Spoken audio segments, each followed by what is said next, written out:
সকাল ৮টা থেকে বিকেল ৪টা পর্যন্ত দ্বিতীয় ধাপে ষষ্ঠ উপজেলা পরিষদ নির্বাচনে ভোট গ্রহণ অনুষ্ঠিত হয়েছে। ভোট গ্রহণ শেষে এখন চলছে ভোট গণনা। আমি যে কেন্দ্রটি দাঁড়িয়ে আছি মিঠাপুকুরের ঠাকুরবাড়ি সরকারি প্রাথমিক বিদ্যালয়ে। আপনাদের একটু আমি যদি ক্যামেরায় দেখাই যে সকাল থেকে এ পর্যন্ত আইনশৃঙ্খলা বাহিনীর যথেষ্ট তৎপরতা রয়েছে। এখানে র্যাব, বিজিবি, ব্যাটালিয়ন সহ আনসার বাহিনী, সাদা পোশাকে কর্মকর্তারা, তারাও কিন্তু এখানে আসলে এই নিরাপত্তা দিয়েছেন।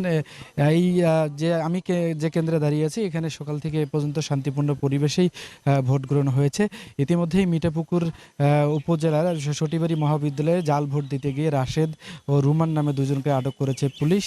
আর পাশাপাশি এই যে মিঠাপুকুর যে কেন্দ্রটি রয়েছে এখানে ১৫৬টি কেন্দ্রে সকাল থেকে এ পর্যন্ত ভোট শান্তিপূর্ণভাবেই গ্রহণ হয়েছে। সেটিও আমাদেরকে জানিয়েছেন যে রংপুর জেলায় সিনিয়র রিটার্নিং কর্মকর্তা, তিনি আমাদেরকে জানিয়েছেন। আরেকটা বিষয় আপনাদেরকে আমি জানিয়ে রাখি যে এই রংপুর জেলার মিঠাপুকুর ও পীরগঞ্জে কিছু জায়গায় এই পক্ষ বিপক্ষর মধ্যে এই ভোটকে কেন্দ্র করে কিছু ঝামেলা সৃষ্টি হয়েছিল, সেটিও আমাদেরকে জানিয়েছে রিটার্নিং যে কর্মকর্তা, তিনি জানিয়েছে। আর আমি যে কেন্দ্রে দাঁড়িয়ে আছি ঠাকুরবাড়ি সরকারি প্রাথমিক বিদ্যালয়, এখানে ভিজিটিং কর্মকর্তার সাথে আমরা ইতিমধ্যেই কথা বলেছি।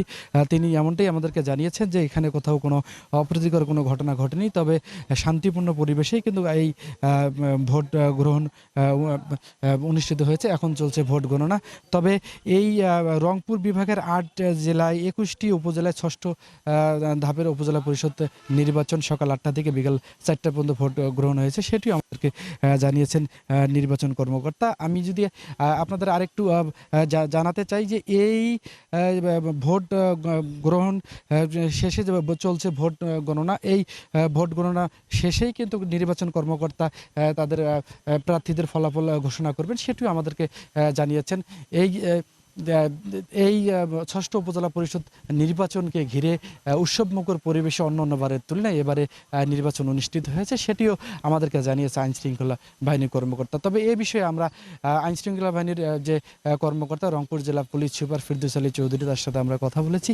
তিনি এমনটাই আমাদেরকে জানিয়েছেন যে কোথাও কোনো অপ্রীতিকর কোনো ঘটনা ঘটেনি। তবে মিঠাপুকুরে যে জাল ভোট দেওয়ার সময় যে দুইজনকে আটক করা হয়েছে, সেটিও আইনগতভাবে তার বিরুদ্ধে ব্যবস্থা নেওয়া হবে বলে সেটি আমাদেরকে জানিয়েছেন।